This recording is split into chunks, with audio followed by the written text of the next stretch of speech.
Bonjour et bienvenue dans le MAG sur Sensation. Aujourd'hui, on parle de l'engagement chez les jeunes avec notre invité Frédéric Morlot, responsable de l'antenne rouennaise de l'association Unicité. Bonjour Frédéric Morlot. Bonjour. L'association Unicité recrute. Vous avez lancé début juin une campagne nationale pour que des milliers de jeunes s'engagent à vos côtés grâce au service civique. Alors déjà, on va expliquer simplement comment ça fonctionne le service civique. Alors le service civique, c'est assez simple comme fonctionnement. Il suffit d'avoir entre 16 et 25 ans, voire même 30 ans pour des jeunes qui sont en situation de handicap, et d'avoir envie de s'engager. Donc il n'y a pas besoin d'avoir de diplôme, pas besoin d'avoir aucune formation spécifique, aucune compétence. Exactement. On prend la bonne volonté. Exactement. Uniquement la motivation, l'envie de s'engager, l'envie d'être utile pour les autres. Et du coup, voilà, ça nous suffit pour s'engager. Avec une spécificité quand même à rappeler dans le fonctionnement, il y a une indemnité aussi pour ces gens. Oui. C'est pas juste, on donne pas seulement de soi. Tout à fait. Après, voilà, ça fait partie des plus, on va dire, du service civique, c'est qu'il y a une indemnité de 580 € par mois. Par mois, exactement. Et donc, voilà, c'est une petite indemnité qui permet de subvenir à ses besoins. Vous parlez donc d'engagement et c'est aussi ce qu'on retrouve dans vos campagnes sur les réseaux sociaux. Ça dit en fait, je fais plus que liker, j'agis en vrai. Qu'est-ce que vous voulez dire par là ? C'est un peu le but du service civique, d'agir, d'être utile et d'agir chez soi. Donc là, c'est vraiment Unicité. On est vraiment donc sur un engagement, mais un engagement local, où on se sent utile, où on est acteur de son engagement. Donc concrètement, donc, ce sont des missions concrètes avec un apport local, comme vous disiez. C'est ça. Concrètement, on a des missions, par exemple, autour du lien intergénérationnel, qui sont très en vogue actuellement, où le but, en fait, c'est de rompre l'isolement des personnes âgées. Donc les volontaires. Intergénérationnel, on parle de vos jeunes entre 16 et 25, voire 30 ans, et vous adressez à un public. Un public de plus de 65 ans, en maison de retraite, en EHPAD, ou potentiellement même à domicile. Et le but, c'est d'aller voir des personnes âgées. Donc là, principalement, nous, on est en maison de retraite là, sur Rouen. Et on va aller voir les personnes qui n'ont pas de visite, qui n'ont plus de famille, ou leur famille ne vient pas forcément les voir. Et ben, le but, c'est que les volontaires puissent aller voir les personnes âgées, rompre l'isolement, discuter avec elles, et puis essayer de les ramener vers des actions collectives. Et donc les volontaires aussi organisent des actions collectives, notamment autour de la Wii.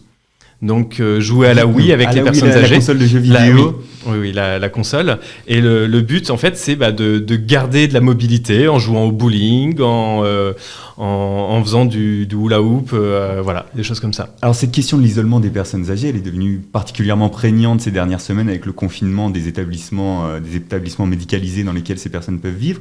Est-ce que c'est quand même quelque chose que vous aviez déjà initié avant ces 3 derniers mois ? Oui, tout à fait. En fait, on a développé sur Rouen des projets intergénérationnels depuis octobre dernier, justement, en EHPAD.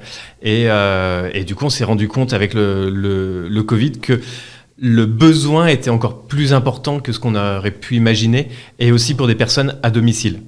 Donc, ça veut dire que les missions de service civique dont s'emparent les jeunes qui sont à vos côtés, elles peuvent évoluer pendant la durée de la mission ? Alors là, c'était un petit peu un cas exceptionnel. Elles évoluent pas forcément, normalement. Après, nous, on fait évoluer nos missions d'une année à l'autre, en fonction des besoins du territoire.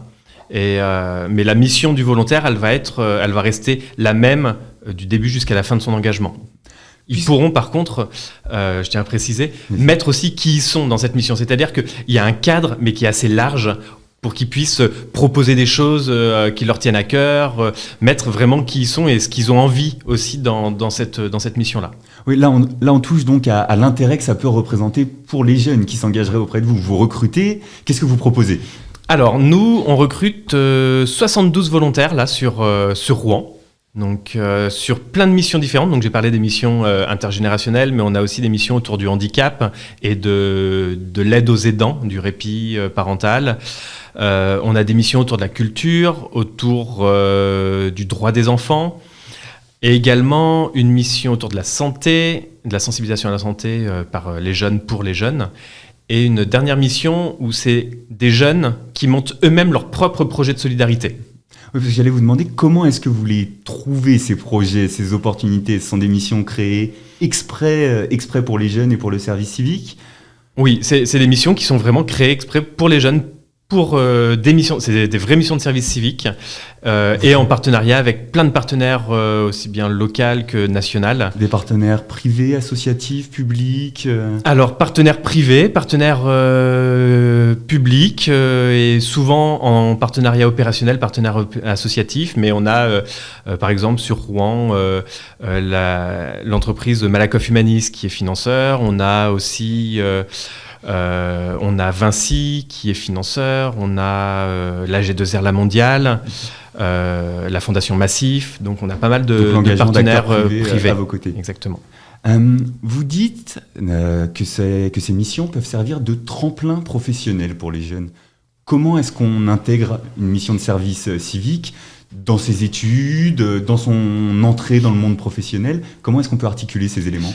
Alors, il y a le droit maintenant à une année de césure dans les études. Donc pour les jeunes qui sont en études, ils peuvent faire une année de césure et s'engager en service civique. C'est tout à fait compatible et après reprendre leurs études.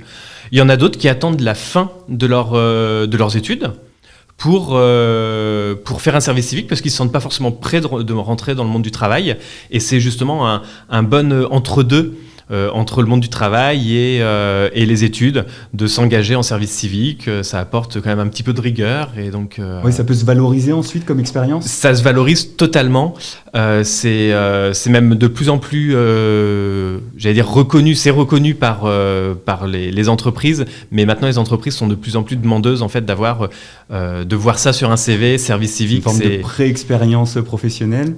C'est pas une expérience professionnelle, puisque, comme je disais, les volontaires n'ont pas forcément besoin de compétences, mais clairement, ils acquièrent en fait des savoir-être, de se lever le matin, de vivre en groupe, le travail en équipe, des choses comme ça.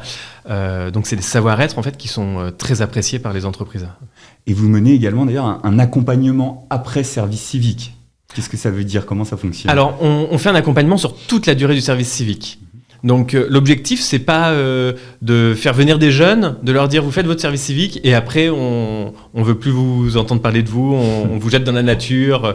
Non, on va vraiment les accompagner de A à Z. Donc, sur toute l'année, il y a des entretiens qui sont individuels avec le coordinateur d'équipe et de projet et avec le volontaire. Il y a aussi des temps plus en collectif pour apprendre à identifier ses compétences, ses connaissances qu'on peut avoir, qu'on peut valoriser. Donc le but, c'est tout au long du service civique, c'est de valoriser ce qu'on a pu faire avant, mais aussi valoriser ce qu'on est en train de vivre.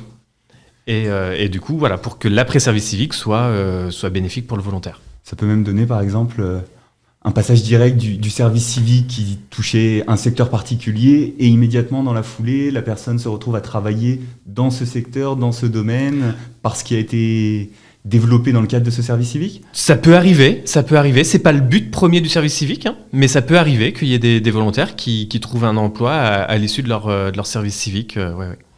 Je voudrais clarifier un point, parce que vous valorisez ce qu'on appelle le service civique. Vous nous avez expliqué un engagement de 6 à 8 mois avec une rémunération, une indemnité de 580 € par mois pour les jeunes de 16 à 25 ans, éventuellement jusqu'à 30 ans pour les jeunes en situation de handicap.